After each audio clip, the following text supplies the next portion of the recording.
자, 오늘은 6절부터 볼게요. 6절. 그의 아버지 하나님을 위하여 우리를 나라와 제사장으로 삼으신 그에게 영광과 능력이 세세토록 있기를 원하노라. 아멘. 불조답과 구름을 타고 오시리라. 각 사람의 눈이 그를 보겠고 그를 찌른 자들도 볼 것이요. 땅에 있는 모든 족속이 그로 말미암아 애곡하리니 그러하리라. 아멘. 주 하나님이 이르시되 나는 알파와 오메가라. 이제도 있고 전에도 있었고 장차 올 자요 전능한 자라 하시더라. 네, 여기까지 먼저 좀 보고 다시 해볼게요. 그 6절 말씀에 보면 우리를 나라와 제사장으로 삼으신 그에게 이렇게 돼 있잖아요. 그러니까 성도를 주께서 나라와 그다음에 제사장으로 삼았다라고 하는 거죠. 여기서 이제 우리를 나라와 또 제사 삼았다는 그 말을 보게 되면 그래서 이제 어떤 개인이 아니라 그 각 개인들이 한 나라의 요소로 들어갔다는 것을 이제 말해주는 거거든요. 그러니까 엄밀히 말하면 이제 천국이라는 것은 각 개인이 가는 것이 아니고 개인이 아니라 나라로 가는 거예요. 나라로.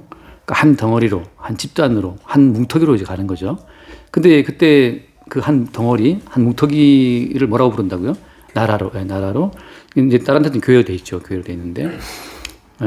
전체 봤었던 7교회의 다른 명칭이 나라예요.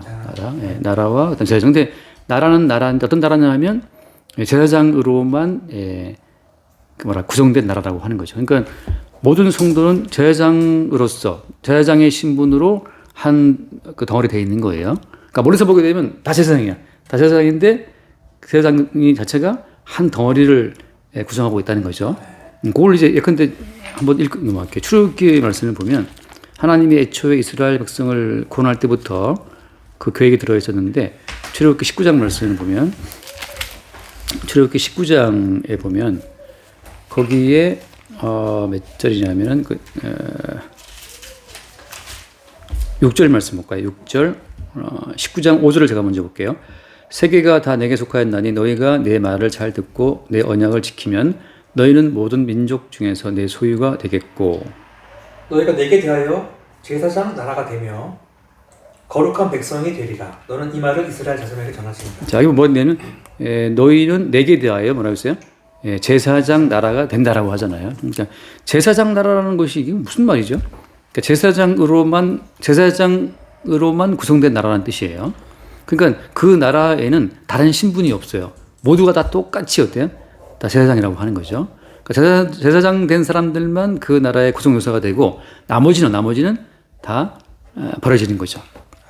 그래서 이걸 또 신약에서 뭐라고 표현해요? 하냐면은 베드로 전서를 잠깐 볼게요. 베드로 전서가 맞나 후서인가? 예. 일단은 전서를 보면 베드로 후서네요. 후서. 이제 전서 2장 9절입니다. 베드로전서 2장 9절.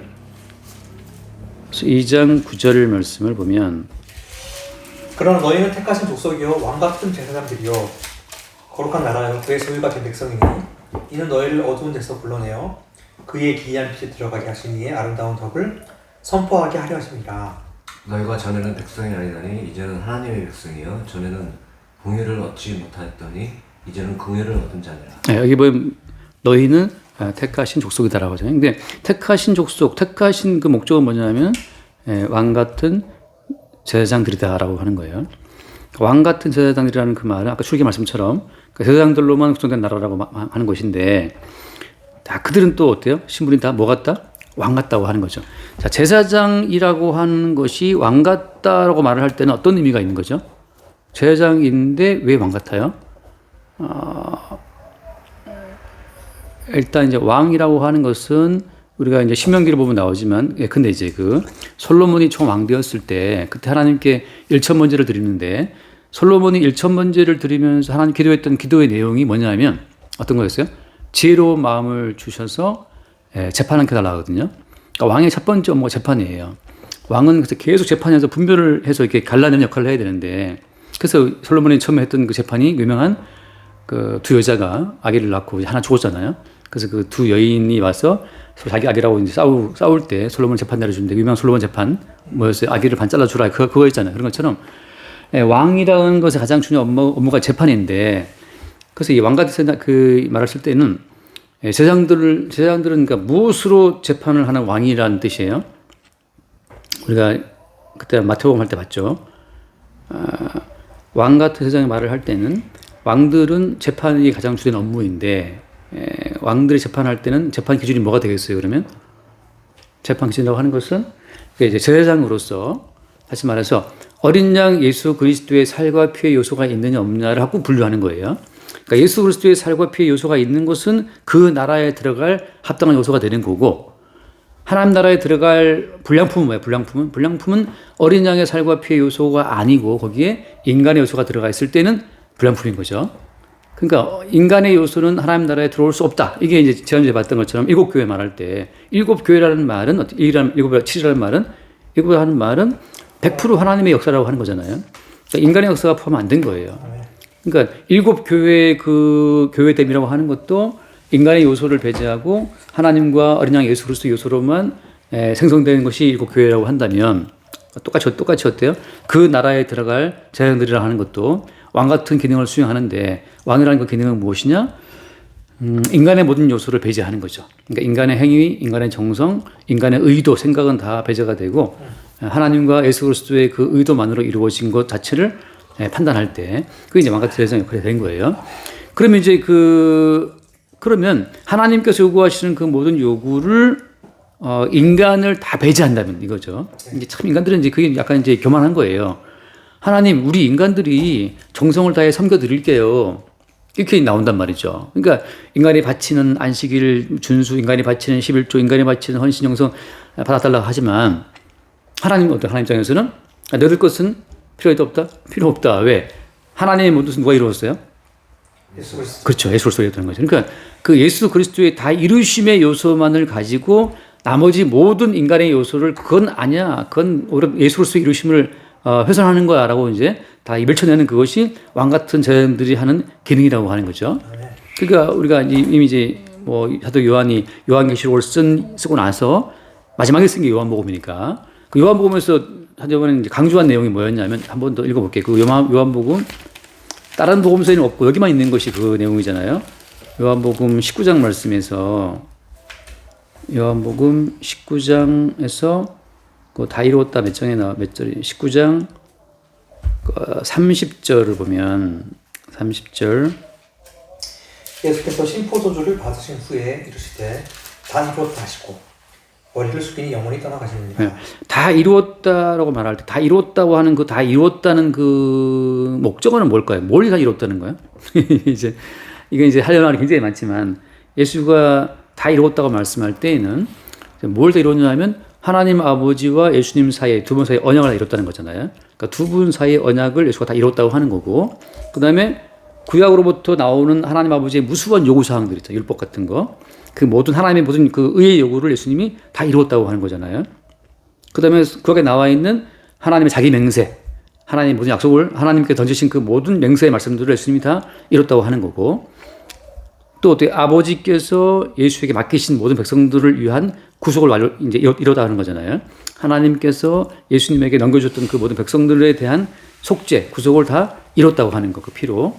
그러니까 지금 예수님의 이뤘다고 이 말 속에는 성경 전체를 놓고 다루어야 될 다 들어있어요.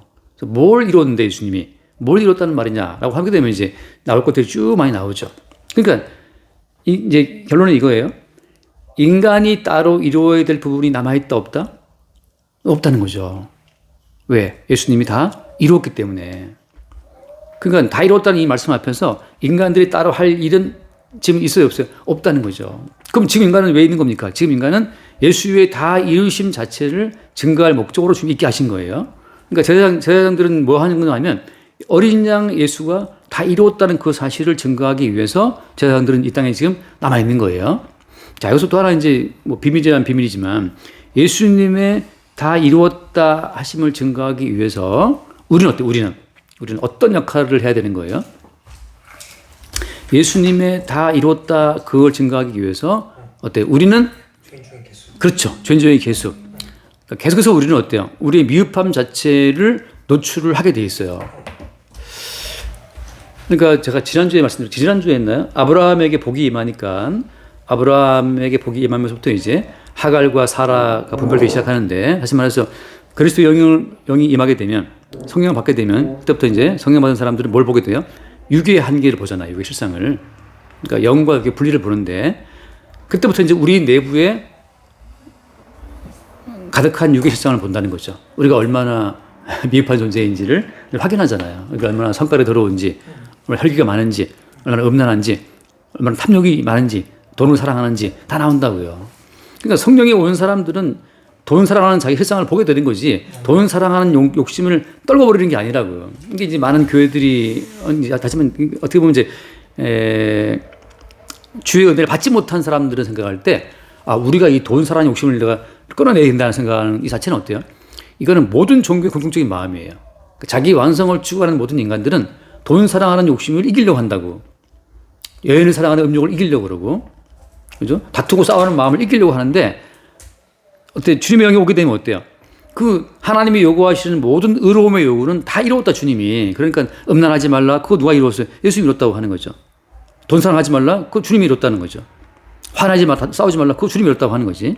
그러니까 주님의 이루심을 증거하기 위해서 우리는 계속해서 어때? 계속해서 돈을 사랑하는 욕망이 올라오고, 음욕이 올라오고, 다투고 싸우는 게 올라온단 말이죠. 혈기가 올라온다고.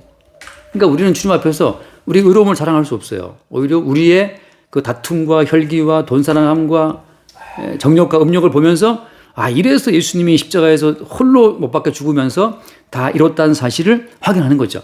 그게 누구의 역할이에요? 그것이 왕 같은 제사장들의 역할인 거예요. 그러니까 제사장들은 뭘 증거하는 거예요? 제사장들은 맨날 그 성막에서 그들은 뭐 해요? 어린 양을 잡아 죽여 가지고 그 어린 양을 태워 드린단 말이죠. 그러니까 제사장의 기능이 제사를 집행하는 건데, 제사장들이 업무가 그죠? 업무가 제사 드리는 거잖아요. 제사장의 업무는 뭐냐면 맨날 그 죽임당한 그 양 희생 제물을 갖다가 단에다가 태워 드리는 거, 그 피를 지성소에 갖다가 올려 드리는 거, 그죠? 그게 주 업무잖아요. 희생 제물의 죽음을 하나님 아버지 앞에 갖다 올려 드리는 그것이 제사장의 주된 업무인 것처럼, 지금 하나님께서 우리들을 어떻게 불렀다? 나라와 그다음에 제사장으로 불렀다 말씀할 때에는, 이제 그 나라, 그러니까 천국에 들어가는 모든 백성들은 업무가 뭐예요? 업무가 어린 양 예수 그리스도의 죽음을 하나님께 갖다가 바치는 거죠. 그러니까 우리는 이러한 육이 있어서 이러한 죄인이기에 우리 대신 대속제 피를 흘리신 예수 그리스도의 죽음을 하나님 가지고 왔다고 하는 그 어린 양의 죽음, 대속제물로 죽임당하신 예수의 죽음을 갖고 하나님께 나가는 그것이 제사장의 주된 업무인 거죠. 하나님께서 그 제사장 업무로 우리를 어떻게 했다? 불렀다는 거죠. 자, 그 제사장들로만 구성된 나라가 어때요? 그 나라가 천국인 거고, 하나님께서는 그 나라로 우리를 지금 세웠다고 하는 거예요. 그러니까 거기서는 어때요? 거기에서는 의인이 있어요, 없어요? 의인이 다 죄인밖에 없어요. 그러니까 그 죄인을 위해 대신 죽으신 예수 그리스도만이 거기에 가득하다고 하는 거죠. 그래서 제사장들은 바로 그것 때문에 한 번 더 읽고 얼른 넘어올게요. 마태복음 19장 말씀을 보면, 마태복음 19장에서 마태복음 19장 28절 말씀. 예수께서 이르시되 내가 진실로 너희에게 이르노니 세상이 새롭게 되어 인자가 자기 영광의 보좌에 앉을 때에 나를 따르는 너희도 12보좌에 앉아 이스라엘 12지파를 심판하리라. 여기 말하는 이 심판이라는 말은 어린 양 예수로서의 이루심의 요소 말고, 나도 뭐 했는데, 나도 뭐 이루었는데라고 하는 그 개인적인 사적으로 이루는 걸 갖고 이게 뭔가 좀 어필을 할 때 그것을 잘라버리고 그걸 심판하는 심판 기능을 한다는 거예요. 예를 들어서 가인이 자기가 농사를 갖고 왔다 말할 때 그거 어때요? 심판하는 거죠. 아나니아와 삽비라 부부가 땅을 팔아서 얼마를 숨겨도 갖고 왔잖아요. 그걸 아니라고 심판한 사람이 누구였어요? 그게 베드로죠. 그때 어때? 그때 베드로는, 야, 어린 양 예수 그리스도의 다 이루심 말고 왜 네가 또 너의 그 땅판 그 공로를 갖고 왔느냐라고 이제 베드로가 그걸 심판하는 거잖아요. 그렇게 이제 심판하는 기능을 발휘한다는 거죠. 그 나라와 제사장으로 부름받은 성도들이. 그 뒤에 말씀 맞아 볼게요. 29절 말씀도. 내 이름을 위해 집이나 형제나 자매나 부모나 자식이나 전터를 벌인 자마다 여러 배를 받고 또 영생을 상속하리라. 여기 보면 내 이름을 위해서 집이나 형제나 뭐 부모 형제 자식을 다 버렸다. 이 버린다는 게 무슨 의미예요? 실제적으로 우리가 집, 형제, 부모, 자식 전토를 다 버렸나요? 근데 이 버렸다는 말이 물론 앞에 베드로는 지금 이제 약간 이제 설레발치느라고 말을 했지만 여기서 말한 진정한 의미는 뭐 어떤 거냐면 말하면 이런 거죠. 이제 예컨대 베드로와 요한이 그 안진병이를 치료했잖아요. 그때 베드로가 했던 말이 뭐였어요? 우리 개인의 경건과 권능으로 이 사람을 낫게 한 것이 아니라 하잖아요. 그 누가 했느냐? 그리스도 이름이 했다 하잖아요. 자, 동일하게 형이 참 조주했어요. 요즘 왜 사업 잘 됐다면서 사업 돈 벌었다면서 그냥 나올 때 지금 뭐 일 잘 되고 있다면서요. 이렇게 말할 때 그때 나오는 그 성도의 고백은 어떤 고백이어야 성도다운 고백이 되는 거예요. 이건 왜 내 이름으로 한 것처럼 우리 개인적인 열심과 개인적인 권능으로 이 돈을 번 것처럼 왜 우리를 주목하냐. 이건 내가 열심히 한 거 아니고 그리스도 예수의 이름이 이것을 하게 했다라고 말할 때 그럴 때 어때요? 그때 우리는 그리스도 예수 이름을 위하여서 그 사업을 벌인 게 돼요. 그러니까 지금 뭐 최집사님 지금 뭐 사업 지금 이제 준비하고 있잖아요. 그래서 뭐 지금 또 이렇게 동업자가 붙고 뭐 잘 되고 있다면서요. 뭐 저기 투자금 들어왔다면서요. 막 이렇게 말할 때 네, 좀 열심히 했으니까 그럴 때 그때 그게 아니고 주께서 하게 했다. 나의 개인적인 어떤 아이디어를 했다는 것으로 왜 그걸 주목하느냐? 아니다고 말할 때 그 순간 주의 이름을 위해서 버린 게 돼요. 똑같죠. 그러니까 뭐 이집사님이 집 아이들 취업됐다면서요. 뭐 이게 다 말할 때 그걸 왜 우리를 주목하냐? 우리가 아니고 주께서 주의 이름으로 하게 하신 거라는 사실을 고백할 때 그때 우리는 이제 근데 취업한 그 자녀의 어떤 공로 자체를 주께 돌려버리게 되죠. 그 순간 주의 이름을 위해서 버린 게 돼요. 근데 이제 그러면 생각할 때 참 쉽다. 말로 할 수 있지. 말로 할 수 있는 게 아니에요. 주님께서 성도에게는 실제적으로 그 사람을 부인케 한 사건을 일으켜서 끝없이 그 내부에서 그런 고백이 나오도록 우리를 몰아가시는 겁니다. 그러니까 주께서 나라를 삼았다는 자체는 이제 계속해서 우리 내부의 개인적인 영역을 다 없애버리는 거예요. 나라와 그다음에 제사장을 삼았다는 그 말은 나라 가운데에서 너의 개인 영역이 있다 없다? 없다는 그 사실을 주님이 계속해서 밀어붙인다고 하는 거예요. 그래서 어디 갔죠? 같이 6절만 돌아와서 6절. 그의 아버지 하나님을 위하여 우리를 나라와 제사장으로 삼으신 그에게라고 하잖아요. 그러니까 하나님 아버지를 위해서 우리를 나라를 삼았다라고 말할 때 이때 나라에는 내 이름으로 꼬챙이 하나 꽂을 만한 여지가 있다 없다? 그걸 없애는 거예요. 내가 한번 숨쉬는 것도 어때요? 숨쉬는 것도 이것은 그 나라를 실제 세우시기 위해서 다 이루신 그러니까 우리에게 공급되는 그 호흡 한 번도 어때요? 예수의 이루심으로 말미암아 주어진 거라고 하는 것으로 이것을 지금 주님이 보게 하시는 거거든요. 그러니까 이제 그 어떤 희미한 그림은 뭐예요? 희미한 그림자는 요셉이 애굽의 모든 땅을 다 사들이잖아요. 사들이고 애굽의 모든 짐승을 다 사들이고 애굽의 모든 그 사람들을 다 노예로 다 사들인단 말이죠. 그러니까 애굽 땅에는 이제 개인 소유가 있어 없어요? 없는 것처럼 하나님 나라라고 하는 것은 사적인 영역이 1도 없는 곳이 하나님 나라라고 하는 거죠. 그러니까 하나님께서는 하나님을 위해서 그렇게 우리를 나라를 삼으시고 제사를 삼았다고 하는 거예요. 그러니까 나라를 삼았다는 것에는 우리의 개인적 영역이 없다는 것이고 제사장 삼았다는 그 말은 항상 우리는 그리스도 예수의 그 대신 지고신 죽음을 하나님께 드리는 역할로 부름받기 때문에 나한테 뭐가 올 때마다 이건 왜 우리가 한 것이 아니고 대신 죽임당한 예수가 있다는 것으로 또 하나님께 나가는 거죠. 그러니까 베드로도 그렇게 안진병이 고쳤을 때 와서 막 베드로를 바라보니까는 베드로가 왜 우리가 아니다. 우리 개인의 경건과 권능이 아니다고 하는 것으로 예수 이름을 돌려버리잖아요. 그게 말하자면 이제 제사장 역할을 하고 있는 거죠. 그 다음에 근데 아난 삽비라가 땅 팔아 갖고 왔다 할 때 베드로는 어떻게 했어요? 네 속에 뭐가 가득하다? 네 속에 사탄이 가득해서 지금 이러고 있다 하면서 그들을 심판해버리죠. 심판도 베드로가 임을 한 게 아니에요. 그 속에 성령께서 삽비라 아나니아에 있는 사탄 자체를 심판한 거란 말이죠. 그러니까 주께서 나라와 제사장으로 삼았다라고 하는 것 자체는 그 속에 끝없이 예수 그리스도 요소만으로 끌어간다는 걸 말해주고 있는 거예요. 그래서 그 뒤에 보면 나오지만 이제 6절 그 뒤에 7절 말씀 보면 자 볼지어다 그가 구름을 타고 오신다 하잖아요. 자 구름을 타고 오신다라고 말하는 건 제가 지난주에 말씀드렸다시피 구름이라고 하는 것은 하나님 임재를 나타내는 어떤 하나의 현상인데 다시 말해서 하나님의 임재가 어떻게 와요? 임재가 그가 구름 타고 오신다. 다시 말해 구름과 함께 오신다. 다시 말해서 예수 그리스도가 오실 때에는 어떻게 오시냐면 하나님 나라의 어떤 실제를 갖고 오신다는 거예요. 자, 하나님 나라라고 하는 것은 누가 이루었어요? 예수 그리스도가 이룬 것이고 그의 이루심을 갖고 우리 가운데 올 때는 어떻게 되겠어요? 우리 안에서. 자, 앞에 제가 6절 말씀했던 걸 다시 한번 푸는 거예요, 이게. 자, 구름을 타고 오시게 되면 그때 어떤 상황이 벌어지죠?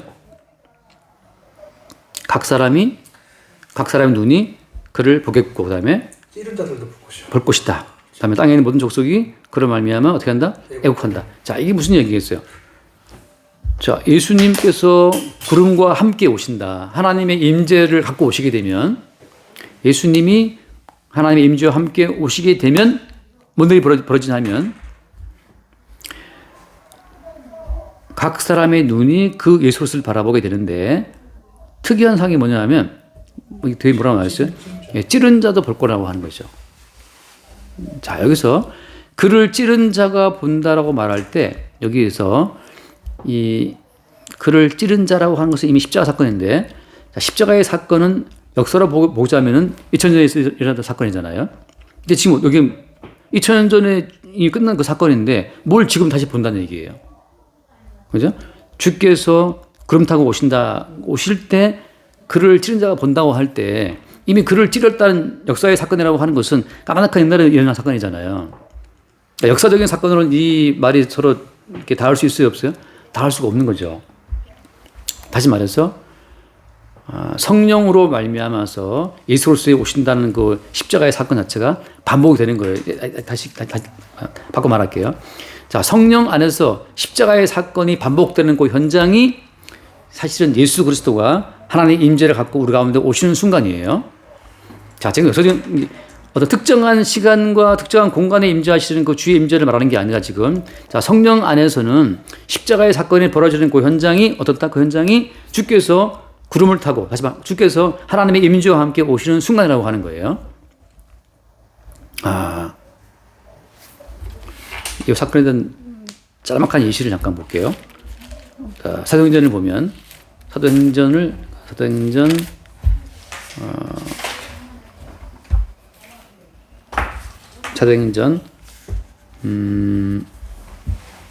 2장을 보겠습니다. 사도행전 2장.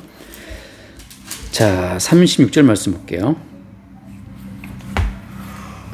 이건 베드로가 한 설교 내용이에요. 그런즉 이스라엘 온 집은 확실히 알지니 너희가 십자가에 못 박은 이 예수를 하나님이 주와 그리스도가 되게 하시느니라 하니라. 그들이 이 말을 듣고 마음에 찔려 베드로와 사도들에게 물어 이르되 형제들아 우리가 어찌할꼬 하거늘 베드로가 이르되 너희가 회개하여 각각 예수 그리스도의 이름으로 세례를 받고 죄 사함을 받으라. 그리하면 성령의 선물을 받으리니. 자, 그래서 그 41절 말씀을 보면은 41절 그 말을 받은 사람들은 세례를 받음에 이 날에 신도의 수가 3,000이나 더하더라라고 하잖아요.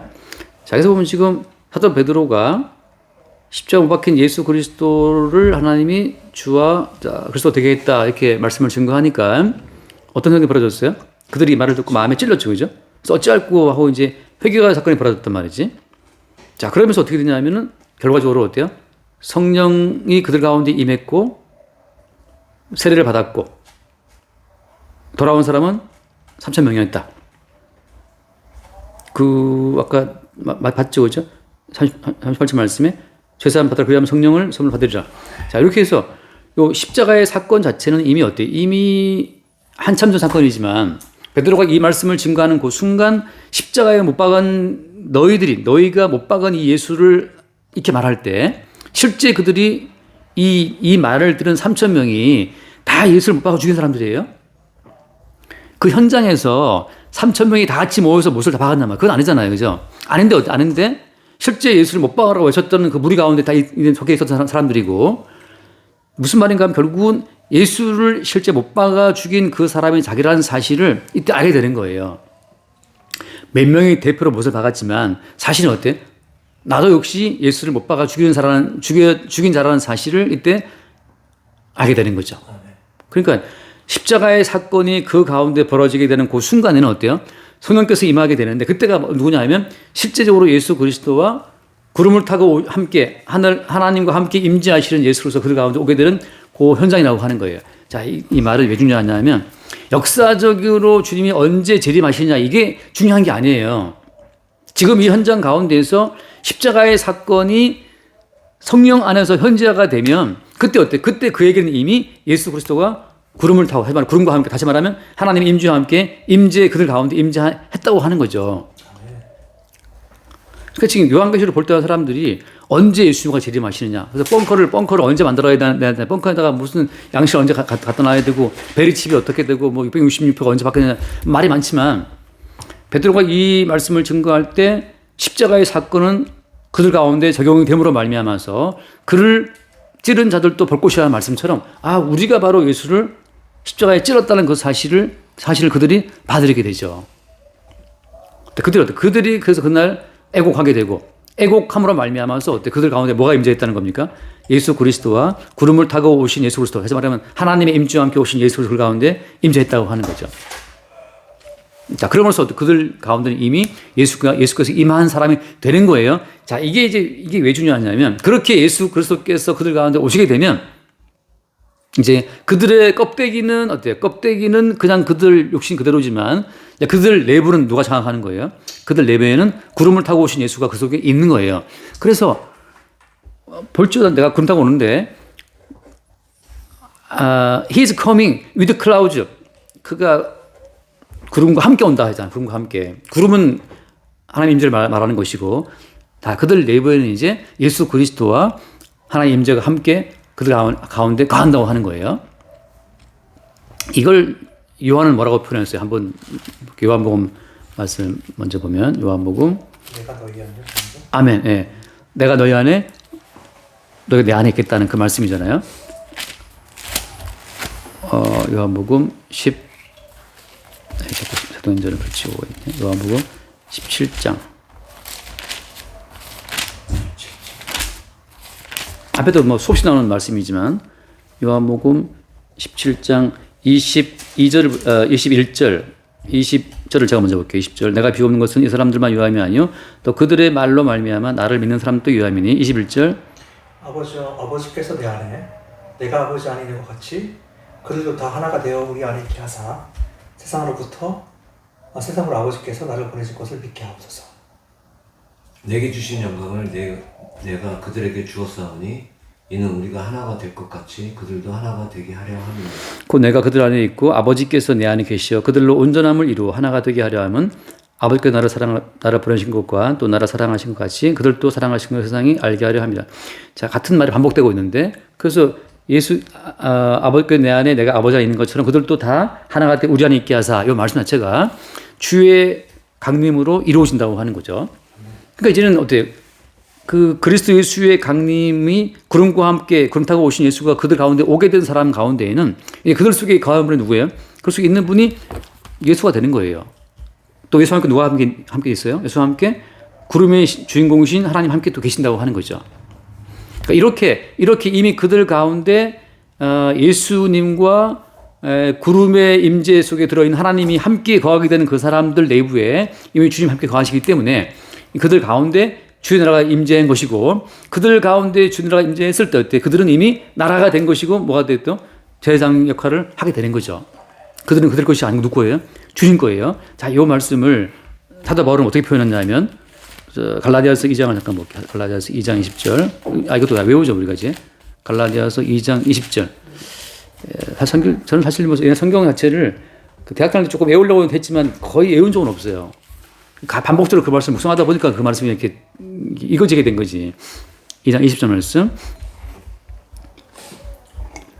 내가 그리스도와 함께 십자가에 못 박혔나니 그런즉 이제는 내가 사는 것이 아니요 오직 내 안에 그리스도께서 사신 것이다. 아멘. 여기 보면은 자, 내가 그리스도와 함께 십자가 못 박혔다 이런 하잖아요. 근데 이게 이제 물리적으로 어때? 물리적으로 이게 맞아요? 문자적으로 맞는 말인가요?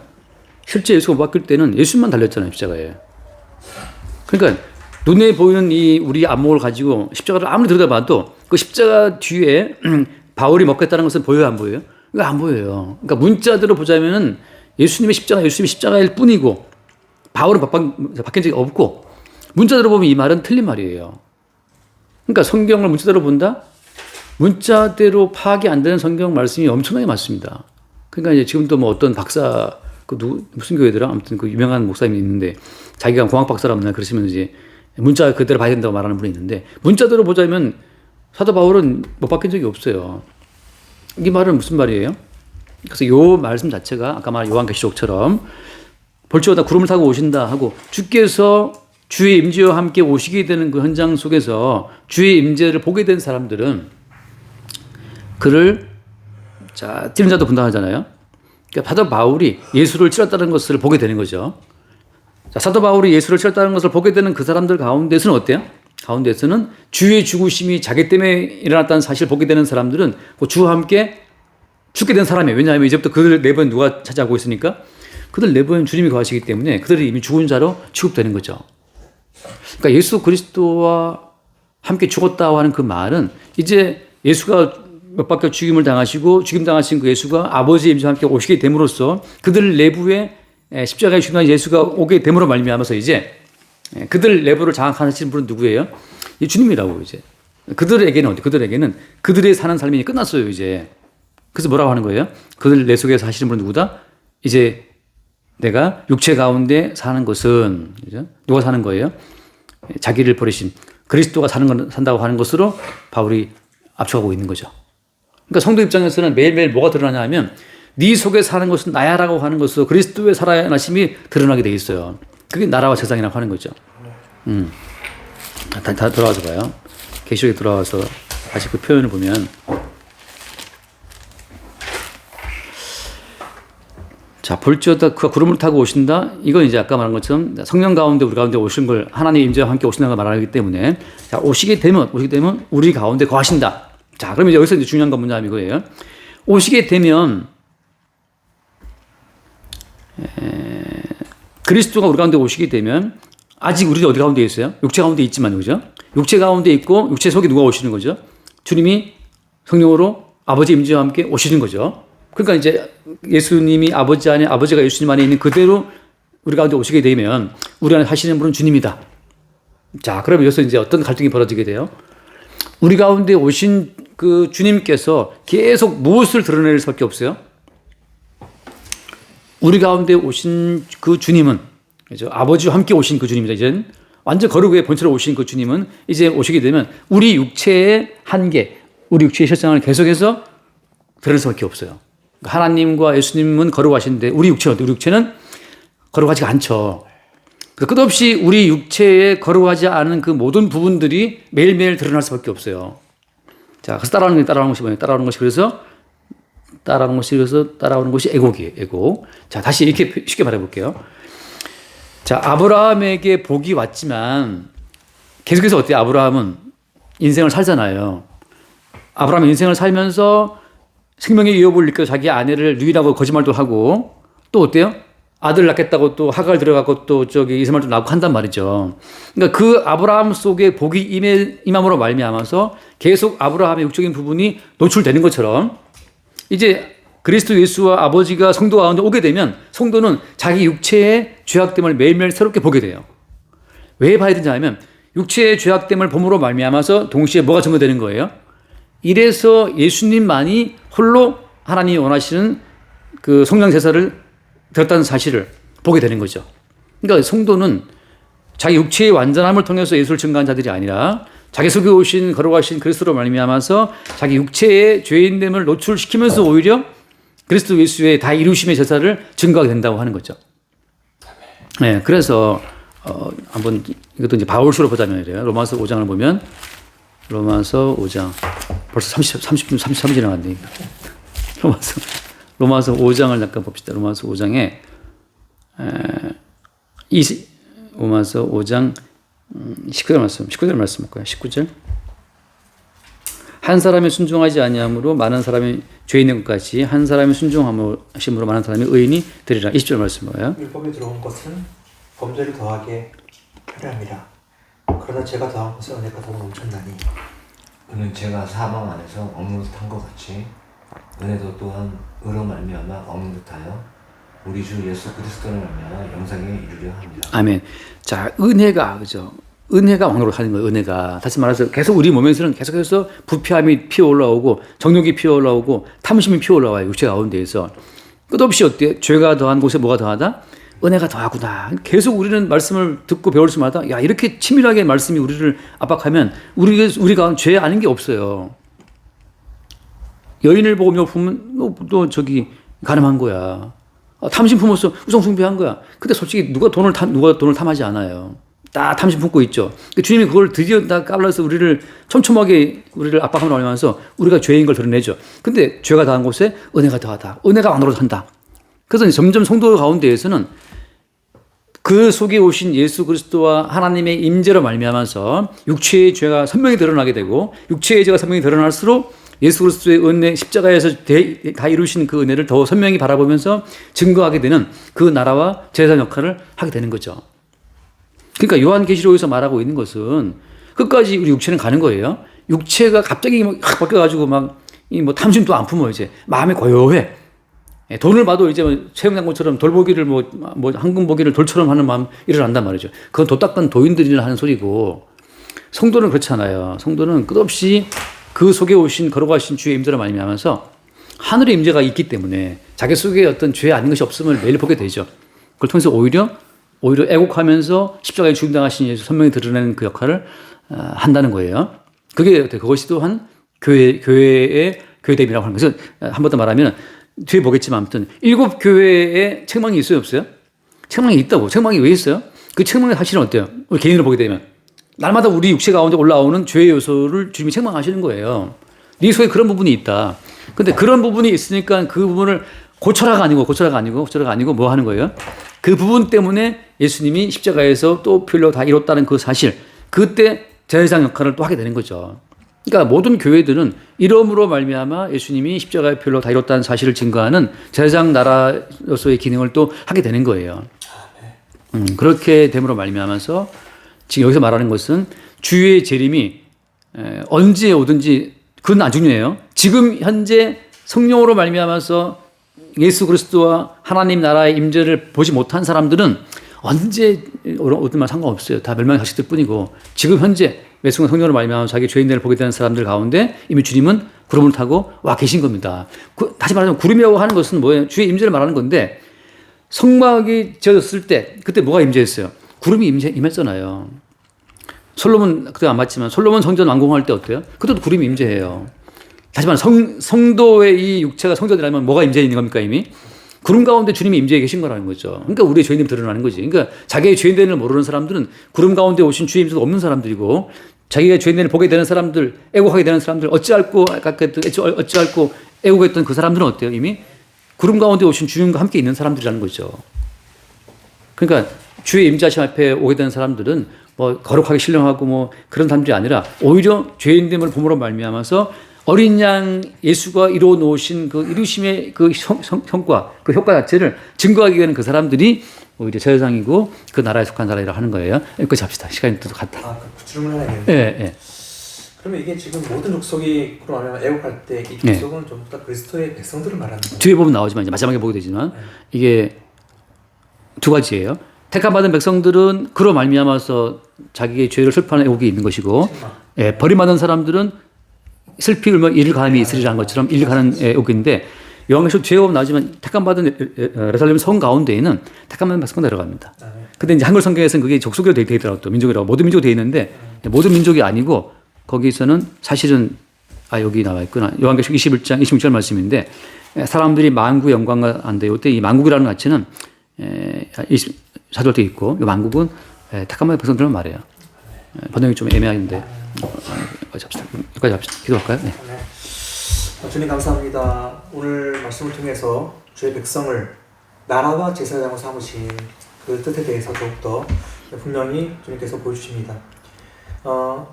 우리 주의 백성으로 선택받은 자들은 개인의 주체성을 완전히 상실한 자로 주님께서 기능하도록 이끄심을 알게 됩니다. 저희 안에는 저희 요소를 탐하고 자랑하고 취할 수 있는 그 모든 것을 주님께서 그리스도 예수의 이름으로 다 부정시키시고 오직 그리스도 예수의 이름만이 나도록 저희의 존재가 그 하나님 나라에 합당하지 못한 모습을 날마다 보여주심을 주님 알게 됩니다.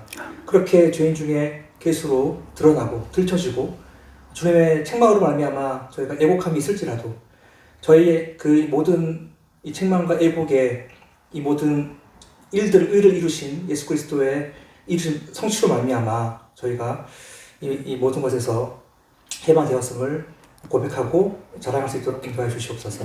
예수님 이름으로 기도합니다. 아멘. 주님 감사합니다. 성도의 인생은 우리의 의를 다 배제한 채 오로지 십자가에 못 박혀 죽으신 그리스도 예수로 말미암아 우리가 살고 있으면 늘상 우리를 이끌고 있습니다. 성도는 그 은혜, 그 복을 타고 아브라함처럼 탁월한 자로서 제사장으로서의 역할을 충분히 수행하며 육신을 갖고 있는 삶, 일상 죽을 때까지 살면서 그 내면에서 올라오는 죄악성을 죽어마땅한 죄인임을 늘상 고백하게 하시고 끝으로 오랫동안 그런 죄인을 매도 주님의 살과 피로 사는 그 은혜에 항상 아멘하며 주님의 이름으로 기도드리옵나이다. 아멘. 주님 감사합니다. 애초에 우리를 부르실 때 그 나라와 제사장으로 불러주시고 그 기능을 감당하도록 늘 주께서 아버지 임재와 함께 우리 안에 들어와 거하시고 또 우리 안에서 그 기능을 발휘할 수 있도록 우리 육체의 실상을 보게 하시니 감사합니다. 우리 육체를 도구 삼아 끝없이 어린 양 예수가 이루어 놓으신 성취의 그 놀라운 은총들을 나타내고 증거하여 주옵시고 우리가 또한 우리 육체의 죄로 말미암아 그 죄를 홀로 속하신 예수의 은혜를 자랑하며 증거할 수 있도록 인도하여 주옵소서. 우리 주 예수로 기도드립니다. 아멘. 그러겠습니다.